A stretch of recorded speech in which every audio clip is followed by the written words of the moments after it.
The American Civil War is filled with stories of individual soldiers and their lives and the part that they played in that ultimate story of Civil War. And a lot of those times the stories are very ironic. Well, we're at Chickamauga. We're going to be telling the story about a soldier that needed a second chance. And Lincoln's call for troops, 150,000 of them, would lead to that second chance that would ultimately find him wounded so terribly that everyone thought he was going to die.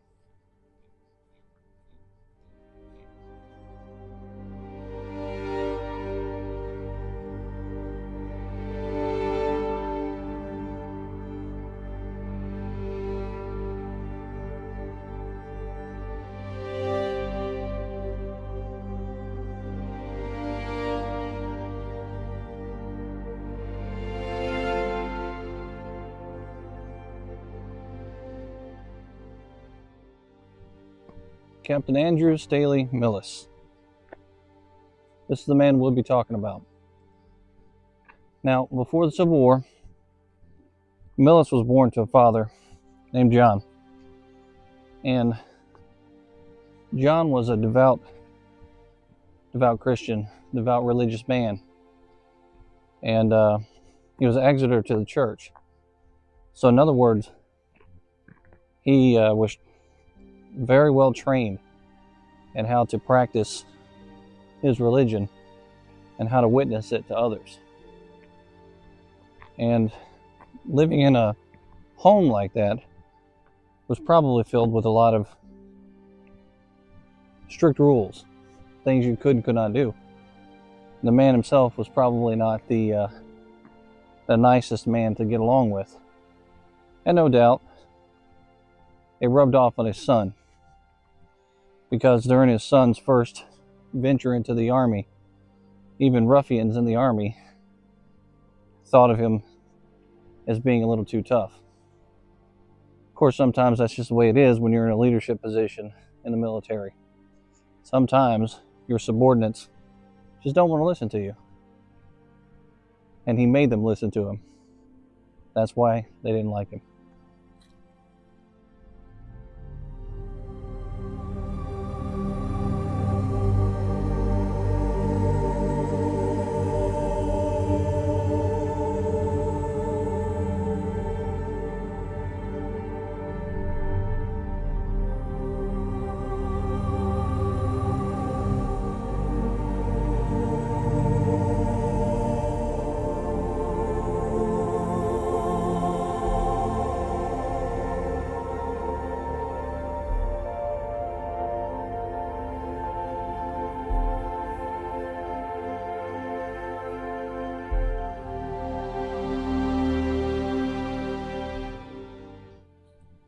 Now, his father was an Ohioan, but they end up in Indiana. And this is where Captain Milice is born. And I'm probably butchering that name. It's spelled Milice. But this is where the man was born. This is also where he comes into the fold into the American Civil War, because he ends up enlisting with the 12th Indiana. Now, shortly after Fort Sumter was fired upon, that call to arms happens, and they're drawing up men from the surrounding areas. And Millis, at the time, was sort of like a book salesman. He had a shop that he sold books and kept records and things like that, meaning paper records. But he decided to drop everything and join with the local unit. Now, at the time that he joined with his local militia, it was a common thing for them to elect their officials. And so he was elected to a position, and that position that he was elected to initially wasn't really a recognized position in the U.S. Army. he was elected as the 3rd lieutenant. Now, there was a 1st lieutenant, a 2nd lieutenant, and a captain already in charge of his unit. And when he ends up going into the 12th Indiana, his position is absorbed. He had his shoulder boards taken off, and now he is lowered to the position of sergeant, 4th sergeant, I believe. That's a demotion for him. And of course, the young man, he's aspiring to be in leadership, and he probably doesn't see that enlisted position as a leadership position as much as he does being an officer, because now you're no longer in the officer's mess, and you're no longer hanging out with those guys and being a part of that team. So when they took it from him, I'm sure it probably pissed him off pretty good. But then eventually, something happens that opens up a position. And he ends up running against a private that's in the ranks, who's lower ranking than he is by far. And that private just happens to be an extremely popular man within that unit, and a veteran of a previous war. He also has a very bad drinking problem, and he gets into a lot of trouble. Well, the election comes back, and they've elected the private as the next 2nd lieutenant.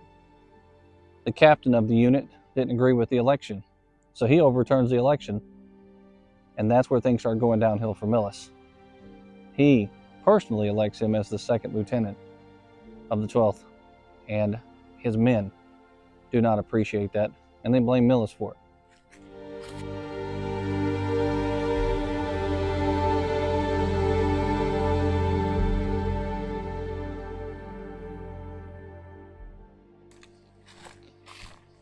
So in December 11th of 1861, things looked like they were about to change for Millis. A squad was on patrol that year, and it was one of his squads. And that squad falls into enemy hands, and they end up becoming prisoners of war. Well, the leader of that squad, who was also a leader within the entire unit, becomes a prisoner of war as a result. In his unit, since that happened, that bumped him up a notch, and also bumped a man named Gallagher up another notch. Now that man, the entire unit thought of him poorly. The historian wrote about that man, saying that the man was, he was a terrible leader. He was someone nobody wanted to listen to, and no one would take an oath of allegiance to this man. So out of reluctance, there was still that itch in the background, if you will, of people being angry at the fact that Millis had just stepped up and taken the position from this private that had been elected. They really didn't want to follow him either, but because they hated the other man so much, they decided to step in line with Millis. Well, it works out for Millis because now he feels like he has some support from those soldiers. But that's not really the case.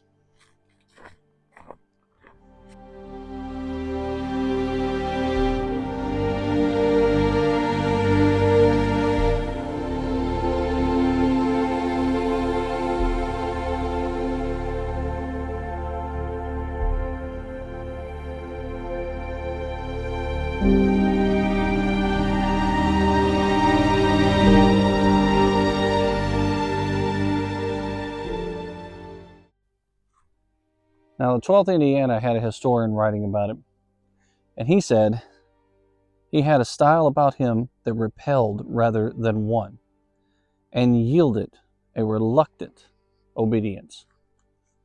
In other words, his style, the way he approached his men, was simply, you shall obey what I tell you to do. If you don't like it, tough, and I'm going to make you do it. Now, coming from a very young man, that's pretty harsh stance to take with men, and he's not winning hearts. He's simply telling them, I'm in a position of authority, and whether you like it or not, you're going to respect it, and you're going to do what I tell you to do. Now, being in the military today, that is how it is. You don't get to jump over rank because of your feelings. because they get hurt because you got told to do something. You have to do what you're told to do. But back then, there was a little bit more to it. All these men were volunteering from local areas, from the same towns, and they knew each other. They knew each other's families very well. And you really wanted to win those hearts, because not only will the men listen to you, but they'll do it willingly. That's the key. You wanted to be the one who inspired your soldiers and not force them to do what they're supposed to do. Because when you hit the battlefield, they're the ones that's got to save you.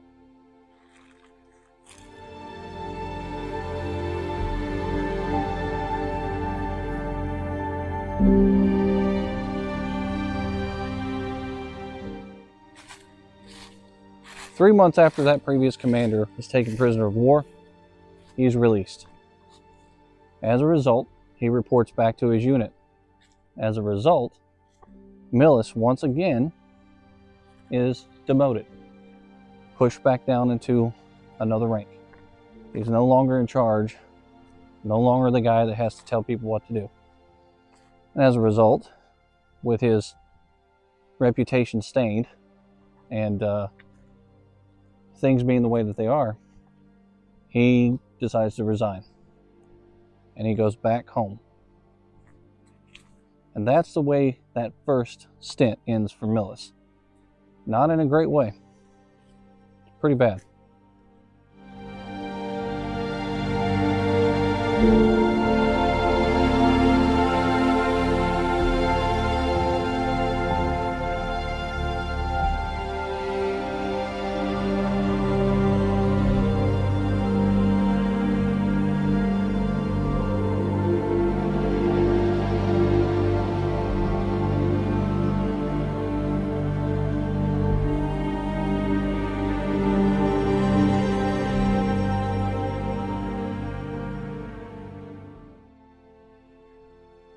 The summer of 1862 would change everything for Millis. That summer, battle after battle would take thousands of men from the Union Army and the Confederate Army. But during that summer, something else was happening that was very important. Those first initial enlistments were up, and men were bleeding out of the ranks left and right. Thousands of them just leaving. Abraham Lincoln, seeing that that's the case, calls another call to arms, and he asks for another 150,000 soldiers to be mustered up. Well, Millis is back home, and he finds out that another unit is being raised in his town or in his area. It's going to be the 74th Indiana. Well, he sees an opportunity. He then requests to be a part of it, and of course they sign him up. And while he's there, he gets elected to be their second lieutenant. And the men actually like him. They see his experience from the previous battles that he fought and from being in the 12th as something that they need, something that's necessary. So he's now become a pretty popular guy within the 74th Indiana. And this is where his second chance begins, with the 74th.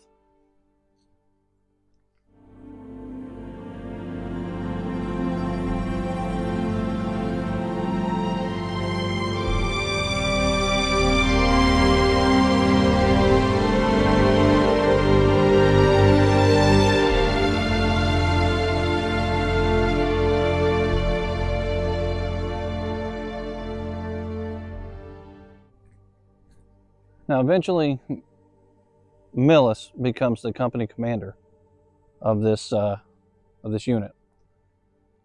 And what happens in September of 1863? Well, one of the worst battles of the entire American Civil War takes place. And it's not in the East. It's a battle in the West. And that battle is by a stream. And it takes its title, Chickamauga. At Chickamauga, it's estimated that 1 in every 4 soldiers that took that field that day would end up being a casualty of some sort. That's a massive amount of men. If you walk away from that fight without having a bullet scratch you, or a shell crash into you, or some sort of an injury from fire that happened on that field, then you can consider yourself lucky. A lot of men fell on that field at Chickamauga.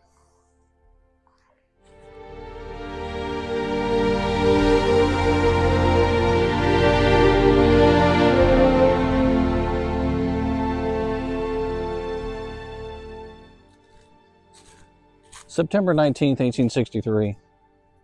The opposing sides are in Chickamauga, and Confederates are down near Reed's Bridge. And the Union soldiers are pushing in as fast as they can to try to prevent them from coming across Reed's Bridge. And part of that first initial wave ends up being the 74th Indiana. Now, they're not the ones that are going to Reed's Bridge to stop it, but they end up taking part in the fight on the 19th of September that year, at a couple of crossroads there that ends up going into a tree line, much like what I'm at right now. 376 men pick up the rifle with the 74th. All total, with officers included, would be about 400 men.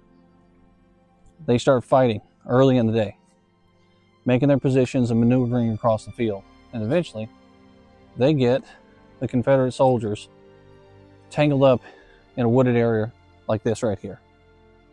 And I'll show you some video footage of the place itself.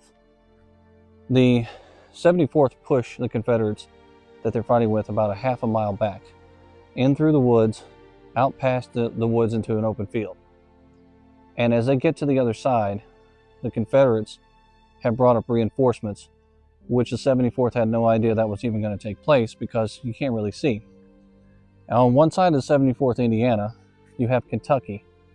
On the other side, there's another unit. I can't remember which one it is, but I think it might be West Virginia, or it might be Illinois. But the units are together before they go into the woods. By the time they get into the woods, the lines are breaking up and things are not turning out good at all. Well, they have fought so much that they've expended their 60 rounds each, and they're running out of ammunition. The 74th falls back to a position, reloads their cartridge boxes, gets into a line of battle, and pushes on into the woods. And then comes the Confederate soldiers, smashing out of the woods straight into the 74th and the other units that were there. Well, the man that was overall in charge of that unit realized it was a very bad position to be in. And so he decides to order a withdrawal of all of his soldiers back to a position. And that's when all hell breaks loose for the 74th.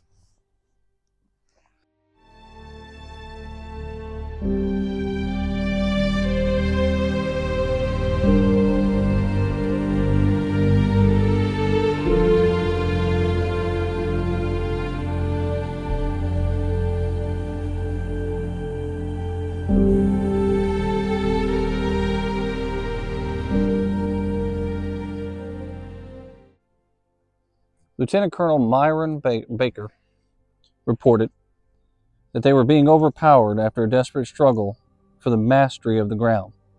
I ordered the regiment to fall back. So he ordered them to fall back to a position and take cover. And then they went into a prone position, if you will, before popping back up. All of these men are down, lined up together, waiting on the Confederates to come across their field. Well, then they have to fall back even further. And they're taking cover and they're firing as they fall back and retreating. At some point in time during that fight with the 74th and the Confederates that were coming up, including the Georgians, because the Georgians were part of that wave that came across towards them, at some point in time, a bullet goes downfield, hits him in his left shoulder, rips through cartilage, muscle, tissue. Somehow it does not break a single bone in his body. It blows right out the back of his body, though. And because that mini ball pancakes and turns flat when it hits your skin, it smashed all the way through all the tissue in his body, connective tissue and nerves, and then blew a big hole out the backside of his chest. So he's got this big open gaping wound and he's laying on the field. Well, the surgeons pick him up off the field and they take him to a makeshift hospital where they probe around to see if they can find a fragment of shell or bullet. And meanwhile, this man's not passed out. He is laying there wide awake while they are digging around in his body. And I'm sure it must have been very bloody, and it must have been extremely painful. Well, they find that there's no bullet. They also find that there's no broken bones. So they decide to send him back to Nashville for convalescence. He gets to Nashville, and as he's there, he starts to show signs of typhoid fever. His hands are swelling, his feet are swelling, his face is getting puffy, and it's looking very bad for him. So the doctors, realizing that they think he's going to die, decide there's no reason for him to be here to convalesce. There's no reason for him to die here in this hospital when we can send him back on a train back to where he's from, and he can die at home. So they send him back home. They send him to Warsaw. When he gets there, 2 months later, he ends up making somewhat of a recovery, and he's not really in a bad position. But by December, he decides to resign his commission and be done with it. And that's it. That was the end of his Civil War story. He ends up moving on with his life, but badly damaged from that wound for sure.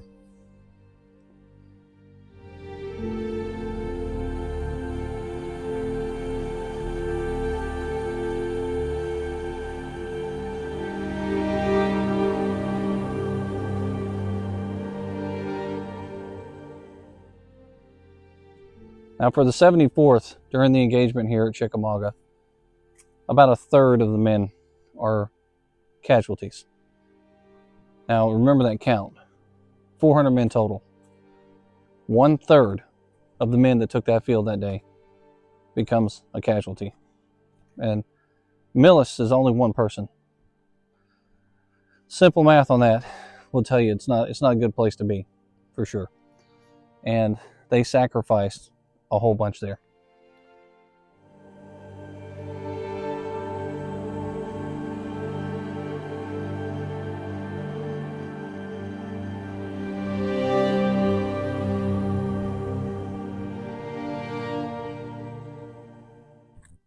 So Mr. Millis would move on from the Civil War, and eventually he would marry, and he would have 2 sons and a daughter, and he would go back to the same profession that he had before, and he would do that for years. In 1879, his wife ends up dying, unfortunately, and he strikes out for a new venture. He ends up going to Riverside, California, and remarrying, and he invests in an orange grove. He becomes an orange farmer. His life turns out to be very successful out there. His children grow up, and they live to an old age as well. Mr. Millis lives to be 80 years old, and he dies in 1919, just shy, or just after, the anniversary of when he got wounded at Chickamauga. Now, I've posted pictures here about him to show you what he looked like, and I've told you his story, and hopefully you'll have a better understanding of some of the people that fought there at Chickamauga. Now that battle, the battle here on this field, is something that's surreal. It can't really be explained perfectly. And if you weren't a veteran fighting there, there's no real way to sit there and fully understand it and present it to people in a way that those veterans would have presented it. But we do our best out here. It's stories like that, if you keep telling them, and you keep letting people know about it, you bring those soldiers back to life. They die twice. The day that they die, and the last day somebody says their name.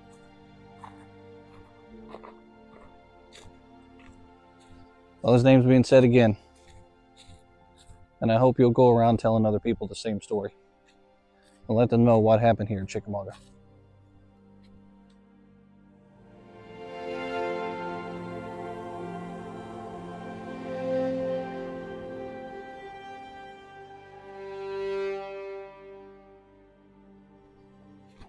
Well, I hope you enjoyed the story that we brought you here from Chickamauga.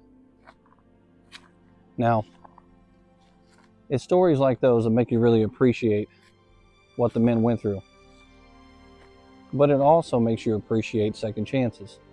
Because really, that's what it's all about. That man became a good leader for his unit. He became a good leader of men. And he sacrificed himself for the cause that he believed in. He did a heck of a job. And he paid dearly for it because he never quite healed 100% the rest of his life. He was always dealing with that wound. He never got the use of that shoulder back. He never got the use of his hand or his arm correctly back. Those are the things that those soldiers had to go through, the ones that made it through. And yet there are still those that didn't make it through, and their stories still need to be told. And some of them still lay in these fields, waiting to be discovered. Hope you enjoyed the story, and I hope you come back for more.